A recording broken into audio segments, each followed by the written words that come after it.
India की जो पहली नाइट सफारी है, नाइट सफारी मतलब हम लोग जो national park wild life sanctuaries में जाते हैं घूमने के लिए, तो वहां पे रात में भी आपको जाने की परमिशन। यही पूछ रहा है कि जो पहली सबसे पहली नाइट सफारी है ये इनमें से किस सिटी में लॉन्च की जा रही है? लखनऊ है, नासिक, पन्ना, बैंगलोर।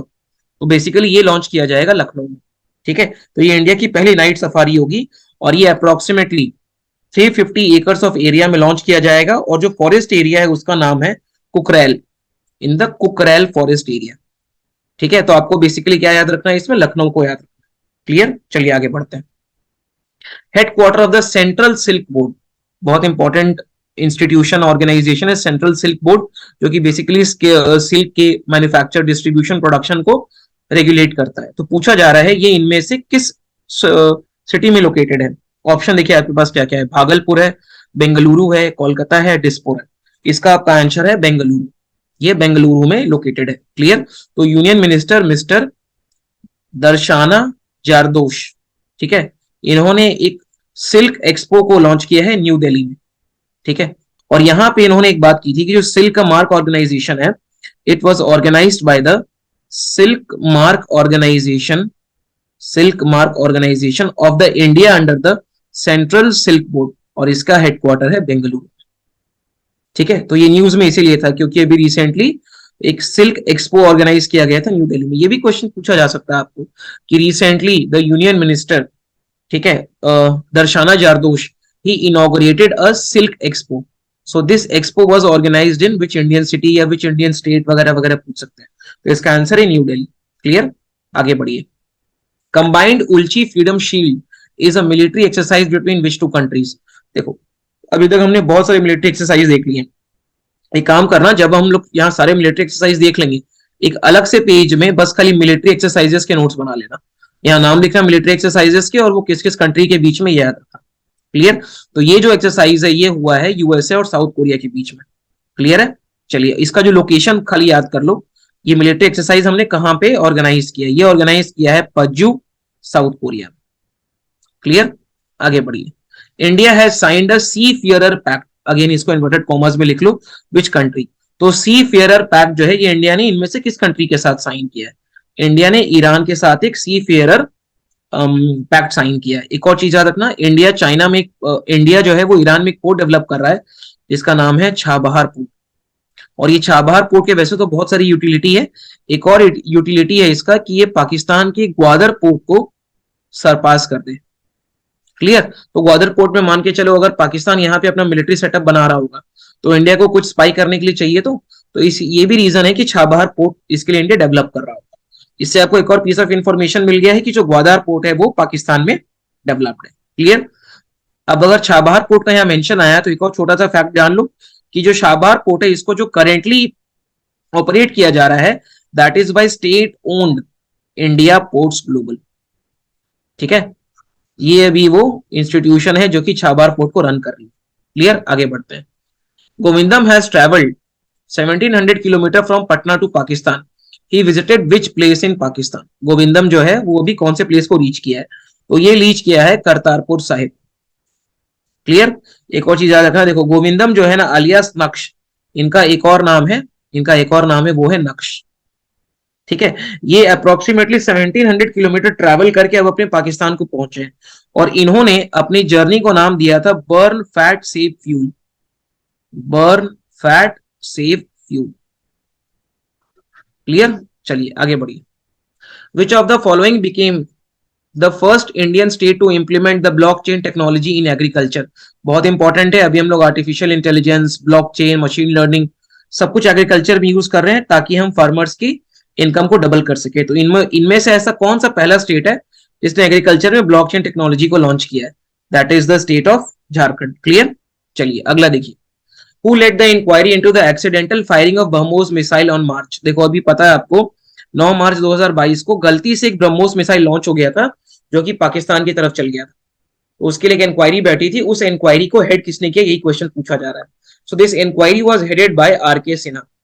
क्लियर, और बेसिकली क्या किया इन्होंने, 3 एयरफोर्स, इंडियन एयरफोर्स के ऑफिसर्स को इसके ओवर में अपना रिमूव कर दिया गया है। क्लियर, और जो कोर्ट ऑफ इंक्वायरी थी this was presided over by the air vice martial. तो जो मिस्टर आर.के. सिन्हा है इनकी जो डेजिग्नेशन है इंडियन एयरफोर्स में, that is of air vice marshal. Clear, आगे बढ़िए। Vizhinjam port is located in which state? Simple सा पोर्ट का नाम है, स्टेट का नाम पूछ रहा है, स्टेट का नाम है केरला। क्लियर, स्टेट का नाम है यहाँ पे केरला। तो ये जो पोर्ट है ये केरला में सिचुएटेड है। अभी क्यों न्यूज में था?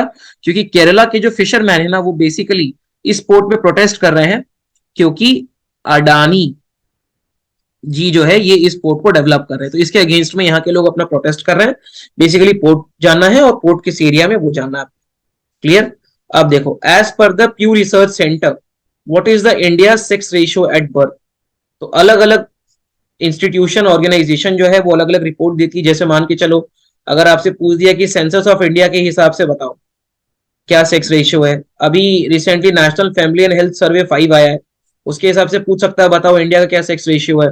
कभी कभी हो सकता है आपसे पूछ दे सैंपल रजिस्ट्रेशन सर्वे के हिसाब से बताओ। यहां जो पूछ रहा है वो है प्यू रिसर्च सेंटर। तो प्यू रिसर्च सेंटर ने बोला है कि इंडिया का सेक्स रेशियो जो एट बर्थ है दैट इज 108। क्लियर, चलिए आगे बढ़ते हैं। दूसरा क्वेश्चन ये है कि Amalthea and Adrastea are the moons of which planet? यहाँ पे आपको मून्स दिया है और पूछ रहा है कि ये किस प्लैनेट के मून्स। क्लियर, तो जी these are basically the moons of Jupiter. Clear, तो ये जुपिटर में बहुत लार्ज है लेकिन स्मॉल मून्स है, और इनको आइडेंटिफाई किया है जेम्स वेब टेलीस्कोप। ठीक है, तो जेम्स वेब टेलीस्कोप है वो इन अ वे हबल स्पेस टेलीस्कोप का सक्सेसर है। क्लियर, आगे आ जाइए। India's first situational awareness observatory will be set up in which state और यूटी? तो हमको क्या करना है, स्पेस सिचुएशनल अवेयरनेस ऑब्जर्वेटरी है, ये हम लोग कहां पे एस्टैब्लिश करें, ये क्वेश्चन पूछा है। This will be established in the state of Uttarakhand. ठीक है, ये इंडिया की पहली commercial space situational awareness observatory है, जो कि हम लोग सेट कर रहे हैं उत्तराखंड के गढ़वाल एरिया में। एक थोड़ा सा इसका एलिवेटेड अपना टोपोग्राफी है, और ये जो है ये सेट किया जाएगा दिगांतरा द्वारा। ठीक है, दिगांतरा, और दिगांतरा जो है ये एक स्पेस सेक्टर का इंडिया का स्टार्टअप। क्लियर, जिस तरीके से यूएसए में हमारे पास स्पेस एक्स, देखो उतनी बड़ी कंपनी तो नहीं है, लेकिन हाँ छोटे छोटे स्टेप्स है जब हम लोग प्राइवेट सेक्टर का पार्टिसिपेशन स्पेस सेक्टर में बढ़ाने की बात कर रहे हैं। क्लियर, अगला देखिए। In India slavery was abolished in which year? तो इंडिया में slavery was abolished in the year 1843। ठीक है, इंडिया में 1843 में हमने स्लेवरी को अबॉलिश किया। कब?